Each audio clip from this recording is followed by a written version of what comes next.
Assalamualaikum warahmatullahi wabarakatuh. Di sini saya akan menjelaskan bagaimana caranya melakukan simulasi dinamika molekuler di OpenMM. Seperti yang kita tahu bahwa simulasi dinamika molekuler tersebut tujuannya adalah untuk melihat kestabilan interaksi antara protein dengan ligan di keadaan yang dibuat semirip mungkin dengan fisiologis manusia. Nah, sebenarnya untuk melakukan simulasi dinamika molekuler ini ada beberapa cara atau penggunaan. Seperti yang kita tahu bahwa kebanyakan jurnal yang dipublish itu menggunakan Ember dan Gromex. Nah, sebenarnya untuk Ember dan Gromex ini ada beberapa kekurangan dan kelebihan. Nah, untuk Gromex, dia kelebihannya memang gratis dan bisa melakukan simulasi dinamika molekuler dengan NS yang lebih tinggi, nanosecond yang lebih tinggi, baik itu 100 atau lebih.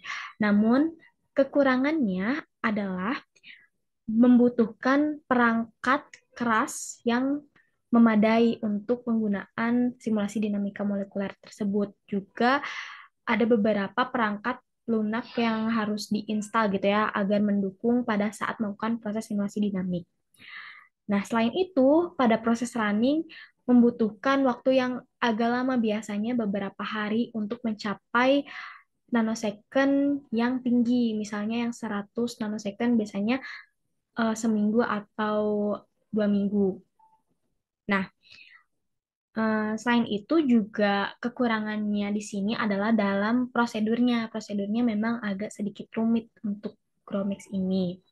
Nah, sedangkan untuk Ember, dia kelebihannya yang pertama, sudah jelas bahwa nanosecondnya bisa tinggi, apa waktunya bisa lama gitu ya. Bisa 100 atau lebih. Nah, selain itu runningnya juga dia bisa cepat. Jadi untuk 100 nanosecond dia membutuhkan waktu yang singkat gitu daripada Gromex. Namun kekurangannya di sini untuk yang Ember biasanya dia membutuhkan lisensi dengan harga yang tidak murah. Selain itu juga perangkat hardware-nya, perangkat kerasnya juga harus memadai atau harus mendukung gitu ya.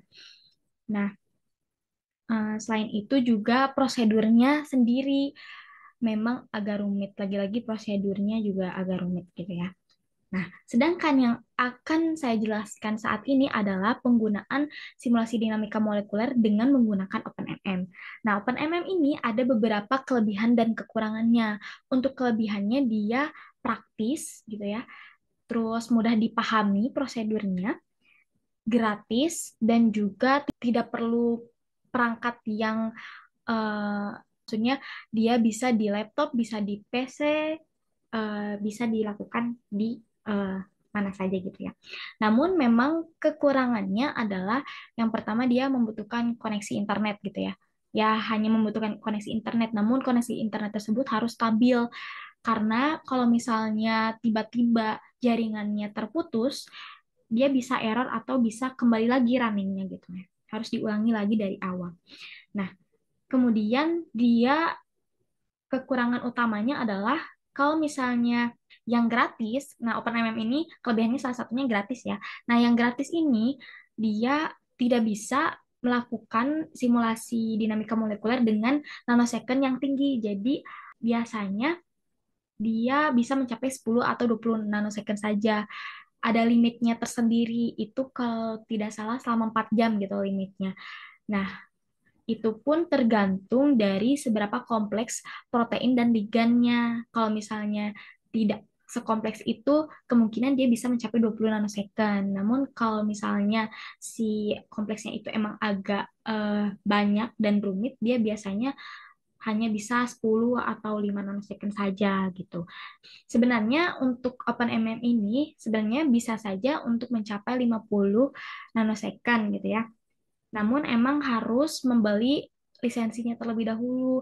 Lisensinya itu berupa Google Colab-nya ya. Karena OpenMM ini menggunakan Google Colab ya. Jadi membeli lisensi Google Colab-nya. Google Colab yang biasa dibeli itu yang Pro bisa, yang Pro Plus bisa. Untuk penggunaannya sendiri langsung saja. Jadi untuk simulasi dinamika molekuler ini ada beberapa yang harus disiapkan. Pertama adalah file berkas hasil docking yang terbaik gitu ya. Nah, apabila penggunaan docking sebelumnya itu menggunakan autodocking, hasilnya kan sudah terpisah ya antara protein dengan ligannya. Jadi tinggal dimasukkan saja gitu filenya. Sedangkan untuk penggunaan Autodoc Tools ya, yang dockingnya menggunakan Autodoc Tools, dia hasilnya kan berupa kompleks, jadi satu kompleks. Harus dipisahkan terlebih dahulu di discovery biasanya, agar bisa terbaca nanti pada saat proses simulasi dinamika molekuler. Yang pertama kita siapkan dulu berkas hasil dockingnya. Nah, di sini OpenMM itu biasanya kita melakukan simulasi dinamika molekuler antara protein dengan ligan alami, protein dengan senyawa uji kita, dan pembanding. Nah, misal di sini saya akan menggunakan yang senyawa uji saya gitu ya. Nah, sudah terpisahkan ligan dan proteinnya. Setelah itu, kita buka Google Drive. Nah, selain kita menyiapkan filenya, kita juga harus membuka Google Drive ya. Di sini Google Drive kita akan apa namanya membuat suatu folder yang nantinya akan digunakan pada saat proses simulasi dinamik. Kita buat baru aja ya. Setelah itu kita buat folder baru. Di sini untuk folder namanya saya sarankan menggunakan huruf kecil semua dan tanpa spasi. Misal MD 1 nanosecond kita buat.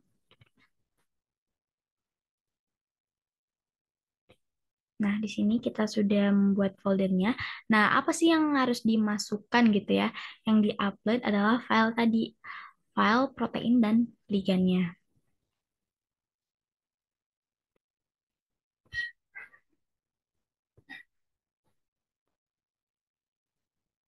Nah, yang senyawa uji, kita upload ligan dan proteinnya.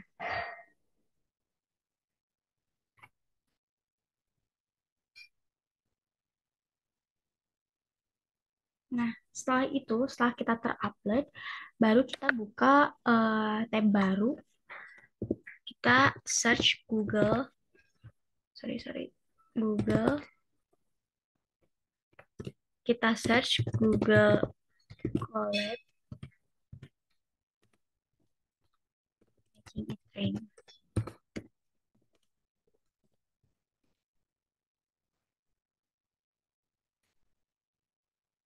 Nah, kita ambil atau klik yang paling atas.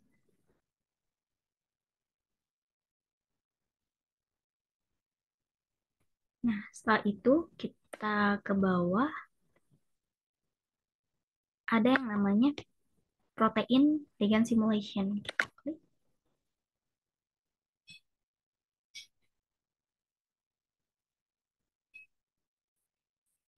Nah, setelah terbuka, kita pastikan terlebih dahulu akun Google-nya adalah eh, akun Google yang sudah apa namanya tertambat sama Google Drive gitu. Jadi sama email email Google Drive-nya sama yang buat Google Colab. Karena nanti biar bisa terbaca gitu pada saat proses simulasi. Nah, harus sama biasanya antara si email Google Drive sama email yang mau kita simulasikan di OpenML.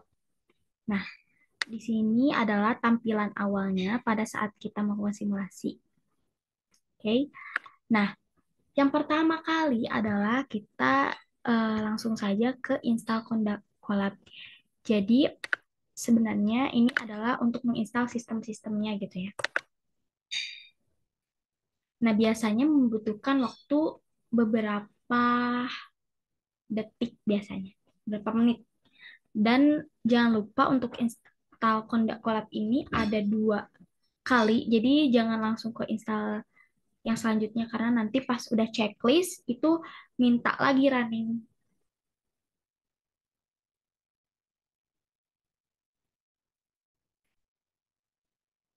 Di sini saya akan jelaskan dulu. Untuk yang gratis, biasanya dia pakai GPU yang T4. Nah, kalau misalnya pakai yang Pro Plus atau Pro biasanya dia ada pilihan A100 dan V100. Nah, kalau udah checklist nih, dia minta lagi buat running. Jadi harus runningkan kembali. Nah, setelah dia udah checklist, baru kita langsung ke file dependencies. Ini membutuhkan waktu yang agak lama untuk proses yang kedua ini biasanya 4 sampai 7 menit. Oleh karena itu, harus memiliki koneksi yang stabil juga biar cepat.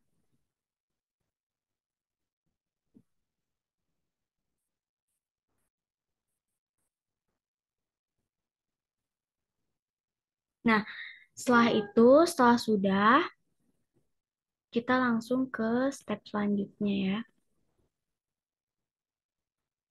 yaitu import Google Drive. Nah, kita sambungkan dulu ke Google Drive yang tadi sudah kita upload filenya.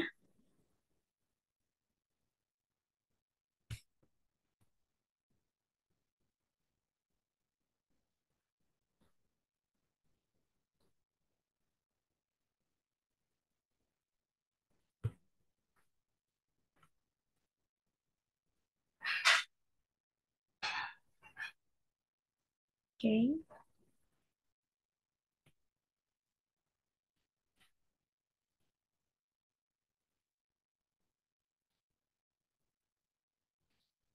Nah, setelah itu kita cek dulu GPU yang kita pakai itu biasanya Tesla 4 nih, kalau yang gratis pakai T4. Nah, kalau yang Pro Plus tadi sama Pro biasa itu biasanya bisa milih 100 100 gitu ya. Maksudnya itu lebih ke kecepatannya. Nah, tadi lupa, jadi untuk file penamaan hasil docking itu disesuaikan ya, misalnya protein titik PDB dan ligan titik PDB. Agar apa? Agar nanti bisa terbaca gitu. Dan saya sarankan juga ya penamaannya, saya sarankan juga untuk penamaannya seperti ini gitu ya, biar nanti bisa terbaca. Setelah itu kita sesuaikan deh tadi namanya apa? MD1NS. Nama filenya kan, nama filenya adalah MD1NS. Kita coba konekkan, kita coba konekkan. Nah, kalau misalnya udah kayak gini, udah terbaca, ini artinya ya dia sudah terbaca, terkoneksi antara Google Drive yang kita mau, file yang kita mau runningkan gitu ya. Nah, ini adalah ligannya. Setelah itu kita, hmm, nah ini menentukan parameter topologinya. Ini biasanya udah sesuai ya. Biasanya untuk force file protein biasanya pakai FF19SB. Nah, terus juga untuk jenis airnya biasanya pakai tip 3P. Terus juga untuk buat netralisasi pakai NaCl dan buat ligannya pakai GAF2 ini udah sesuai sistem. Jadi kita langsung aja running. Nah, ini adalah proses yang membutuhkan waktu yang lama juga karena memang agak rumit, agak kompleks.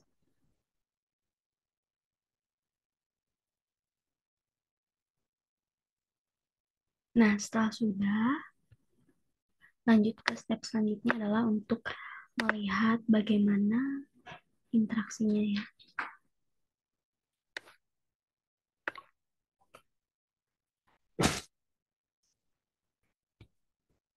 Ini adalah interaksi hasil penempatannya, 3 dimensinya. Ini adalah berupa, kalau misalnya di docking kita nyebutnya grid box-nya gitu ya. Nah, di simulasi dinamika juga ada lebih ke model airnya gitu ya. Karena ini kan disesuaikan dengan fisiologis manusia gitu. Nah, setelah itu kita juga lihat interaksinya.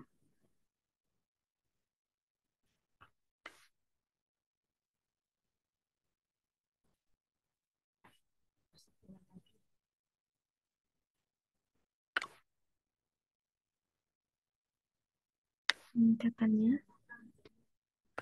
Nah, selanjutnya ke parameter ekuilibrasi. Jadi untuk OpenMM ini ada dua running utama. Yang pertama ada ekuilibrasi, yang terakhir ada produksi.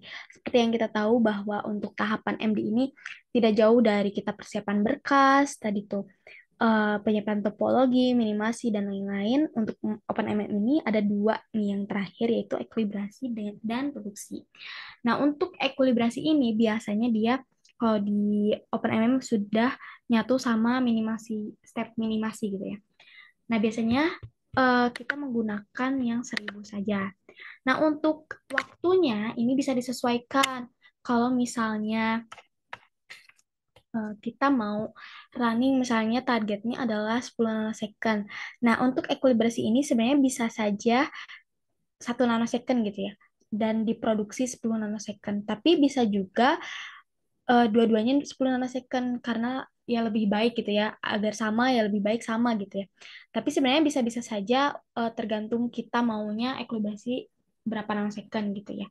Karena yang penting di sini adalah proses produksinya sendiri gitu.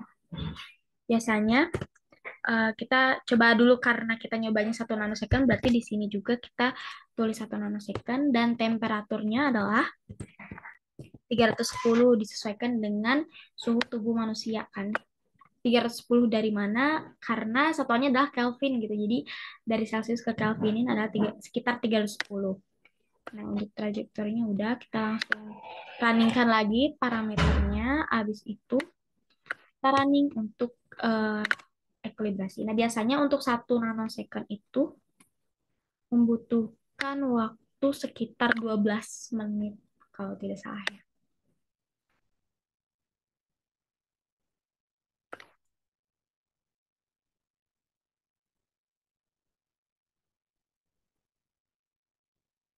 Nah, di sini untuk simulasi dinamik molekuler dinamik dengan OpenMM kan ada limitnya. Nah, limitnya itu adalah 4 jam. 4 jam itu ekuilibrasi iya, produksi iya. Jadi dalam satu running itu semuanya gitu, semua running adalah 4 jam gitu. Nah, kita bisa lihat eh, di sini waktunya terlihat 11 menit ya untuk 1 nanosecond. Nah, kalau misalnya yang Pro Plus itu biasanya lebih cepat di proses ininya gitu. Nah, tadi kembali lagi ke yang tadi, jadi untuk OpenMM itu kan ada limit 4 jam, sekitar 4 jam running. 4 jam running itu harus ekuilibrasi dan produksi harus beres gitu ya. Nah, untuk mengakali hal tersebut, kalau misalnya kita mau 20 ns kan lumayan agak lama ya. Misalnya 20 ns itu 4 jam. Nah, mau ekuilibrasi, mau produksi, dua-duanya 4 jam kan. Nah, caranya adalah dengan menggunakan email yang baru. Nah, misalnya di email pertama kita proses ekuilibrasi dulu nih, 4 jam. Nah, kan sudah ada tuh file berkasnya, nanti akan ada gitu hasil dari runningnya tersimpan di Google Drive ya, di yang udah kita bikin folder itu. Nah, nanti misalnya untuk hari berikutnya, karena limitnya itu sehari ya, jadi untuk hari berikutnya kita running produksinya gitu. Untuk running produksinya ya tinggal dibikin lagi file baru.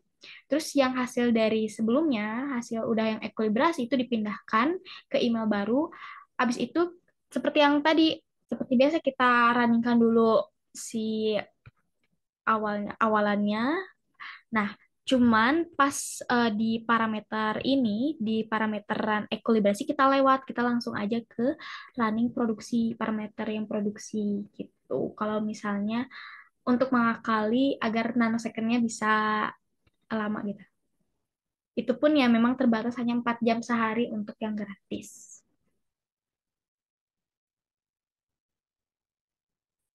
Nah, setelah proses ekuilibrasi selesai, selanjutnya adalah proses terakhir yaitu proses produksi. Nah, untuk proses produksi ini kita set nanosecond saja. Ini kita ganti. Nah, setelah itu kita running. Running parameternya setelah itu adalah tahap terakhir ya running produksi.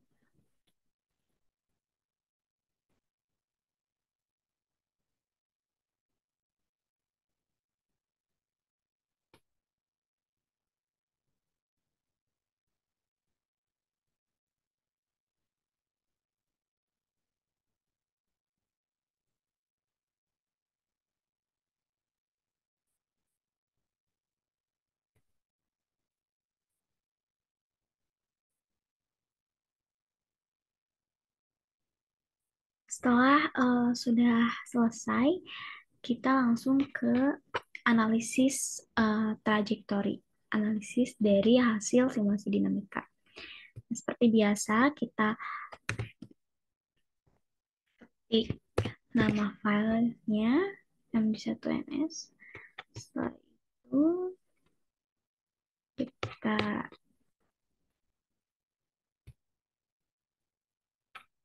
running-kan.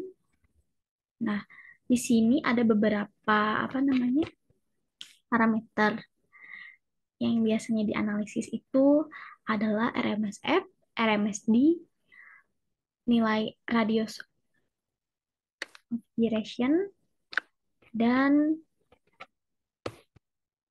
ada satu lagi parameter yaitu MMGBSA. Nah, di sini kita runningkan terlebih dahulu analisisnya ya.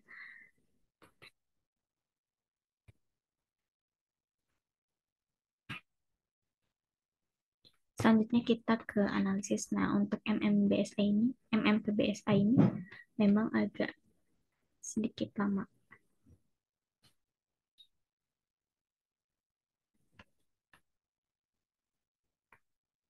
Adalah proses ini.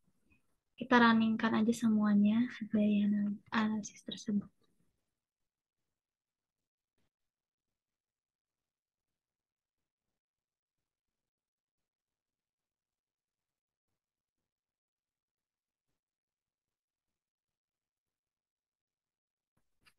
Ini.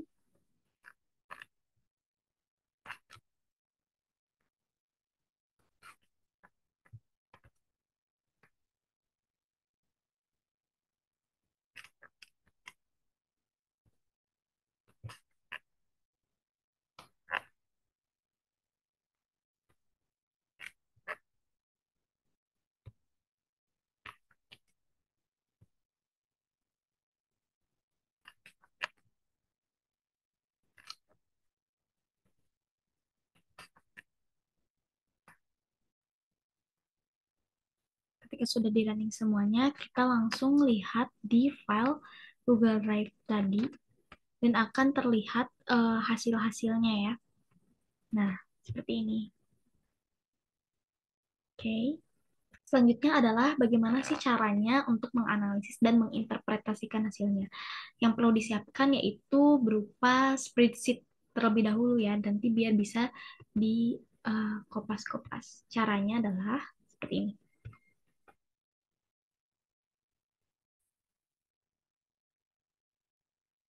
Nah, untuk menginterpretasikan hasil dari simulasi dinamika molekuler tersebut, disiapkan file spreadsheet terlebih dahulu ya, nanti biar bisa digambarkan bagaimana grafiknya gitu dan bagaimana gambarannya.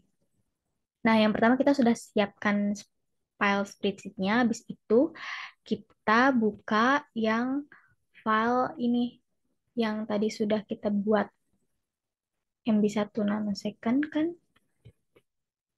Nah, yang pertama kita akan menganalisis RMSD dulu contoh. Mana ya nilai RMSD? Kita buka file RMSD CA-CSV. Nah, di sini kan ada dua kolom nantinya, kolom A dan B. Nah, kolom A ini adalah waktu, kolom B adalah hasilnya. Nanti kita salin masing-masing ke spreadsheet. Nah, ini nanti bakal seperti ini ya. Ini adalah waktu, ini hasil dari RMSD-nya. Nah, terus setelah itu bagaimana sih caranya kita bikin grafiknya? Kita blok, sorry, kita blok aja nih kolom A dan B. Kemudian ke sisipkan diagram. Nah, setelah itu kita tentukan dulu nih sumbu X dan sumbu Y-nya. Sumbu X adalah waktunya, sedangkan sumbu Y adalah hasilnya. Maka sumbu X adalah yang A, yang kolom A. Nah, sedangkan yang sumbu Y-nya adalah B. Jadi yang A-nya dihapus. Nah, nanti akan seperti ini. Makanya nanti akan bisa dibandingkan dengan yang senyawa pembanding ataupun yang ligan alami. Nah, RMSD sendiri itu merupakan apa sih gitu ya? Merupakan analisis yang menggambarkan deviasi dari konformasi protein di dalam sistem gitu ya. Nah, biasanya nilai RMSD yang masih diterima gitu 2 sampai 5 Armstrong. Nah, kemudian nanti nilai RMSD tersebut ya kalau misalnya udah di semua ya dibandingkan yang senyawa pembanding dan ligan uji dan lain-lain, nanti akan seperti ini hasilnya. Nah, bisa terlihat gitu ya. Apakah mana nih yang paling yang paling bagus gitu? Apakah si senyawa uji kita ada di bawah lebih rendah daripada senyawa pembanding misalnya apa seperti apa? Nah, contohnya yang 50 ns itu seperti ini. Nah, contohnya seperti ini. Ini adalah kompleks dari senyawa uji kami yang EGCG, pegenin sama yang apa mangostin. Nah, bisa dilihat seperti apa gitu. Terus dilihat juga apa sih yang dilihat rata-ratanya, rata-rata dari masing-masing si grafiknya, rata-rata hasilnya gitu ya.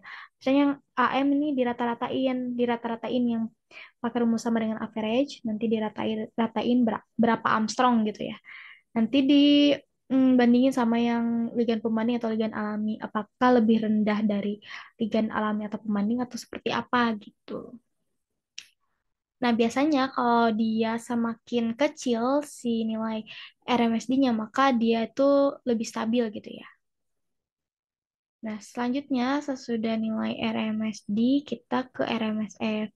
RMSF sendiri kan merupakan analisis yang menggambarkan perpindahan konformasi dari residu asam amino ya.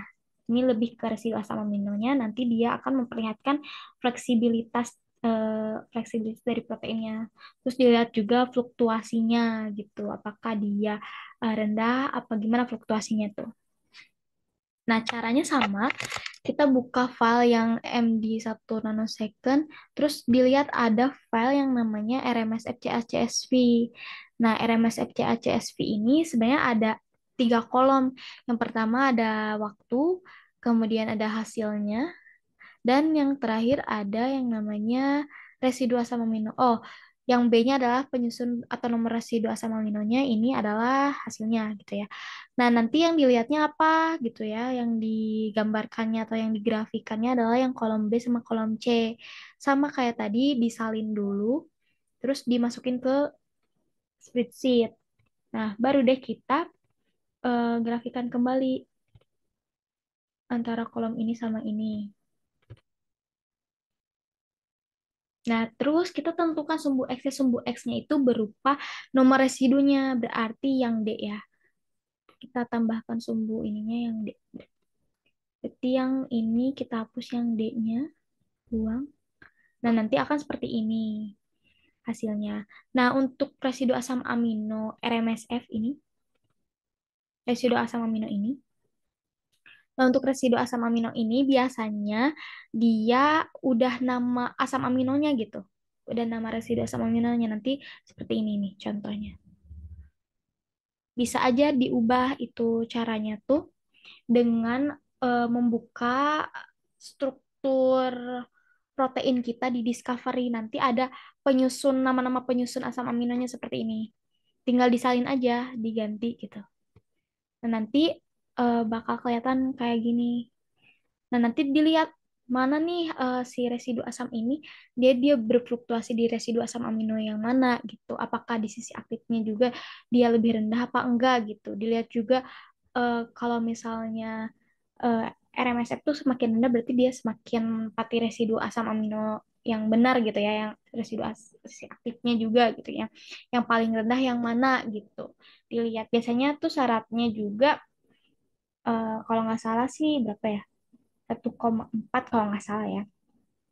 Nah, untuk RMSF ini bisa dilihat ini yang paling tinggi ini dia nempatin residu asam amino yang mana gitu. Nah, yang paling rendah juga yang mana bisa dilihat di nilai max dan nilai minimalnya gitu. Dilihat juga rata-ratanya sama kayak tadi rumus yang average gitu. Apakah antara yang pembanding alami ada kedekatan nilai RMSF-nya apa enggak gitu. Atau yang paling rendah nilai RMSF-nya yang paling rendah yang mana gitu. Terus dia apakah yang paling rendah itu adalah sisi aktifnya apa enggak. Jadi bisa dilihat di situ. Terus nilai radius of gyration sama untuk nilai radius of gyration sama seperti tadi digrafikan dan nanti akan ada hasilnya seperti ini kalau radius of gyration. Radius of gyration itu apa? Jadi radius of gyration itu adalah analisis yang menggambarkan kekompakan struktur proteinnya gitu ya. Semakin si nilai RG-nya tinggi, maka si strukturnya itu semakin fleksibel, jadi semakin kebuka dan volumenya semakin longgar gitu. Biasanya sih kalau semakin fleksibel agak susah juga ya untuk stabil, tapi dilihat dari kedekatannya aja antara yang pembanding sama yang senyawa uji kita nih. Dilihat lagi apanya rata-ratanya. Jadi semua yang ada di sini dirata-ratakan berapa nih rata-rata yang ligand alami, yang pembanding, yang uji kita berapa gitu. Nanti bisa dilihat grafiknya seperti ini. Seperti itu untuk nilai RG. Nah, terus ada satu lagi yang namanya parameter MMPBSA. Jadi MMPBSA itu apa sih? Lebih singkatnya itu tuh merupakan delta G. Nah, hampir sama seperti docking. Kalau delta G di docking berarti pada saat penambatan gitu ya. Yang di docking aja gitu, energi yang pada saat dia tertambat ligand tertambat di protein tuh berapa gitu yang dihasilkan. Nah, sedangkan kalau MMPBSA yang di sini berarti ya berapa energi yang dia membutuhkan untuk berikatan pada saat simulasi gitu ya intinya. Nah, untuk yang ini dilihat di MD1NS. Nah, terus nanti gimana sih cara buat nyari atau buat lihat nilai MMPBSA-nya? Kita ada file namanya final result. Nah, ini di-download terlebih dahulu karena tidak bisa terlihat ya. Sesudah di-download, dan nanti ada file seperti ini, final result. Dibukanya di Notepad, nanti bisa dilihat si energi totalnya, delta G totalnya. Nah, di sini bisa dilihat ini min 25. Nah, di sini bisa dilihat ya energinya. Dia semakin negatif berarti semakin stabil gitu. Sama halnya seperti delta G di docking gitu ya. Nah, terus ini apa nih? Ini adalah ikatan penyusun yang bisa menyebabkan atau ikatan penyusun yang menghasilkan energi totalnya segini gitu. Kayak di sini Van der Waals, ikatan Van der Waals dia ngasilinnya segini gitu ya. Yang EEL segini, elektrostatik segini. Yang generalis bond segini. Terus yang ini segini. Nanti dijumlahkan, ini totalnya segini gitu. Jadi ya semakin negatif semakin bagus. Nanti dibandingin sama yang pembanding sama yang alami misalnya. Apakah lebih negatif yang mana? Negatif yang senyawa uji kita kah atau yang lain sama halnya seperti delta G pada di docking gitu. Mungkin itu saja yang dapat saya sampaikan mengenai interpretasinya. Mohon maaf apabila banyak kekurangan. Jika ingin ada yang ditanyakan, silahkan hubungi eh, tim Insilico kita. Mungkin itu saja yang dapat saya sampaikan. Terima kasih sebelumnya. Wassalamualaikum warahmatullahi wabarakatuh.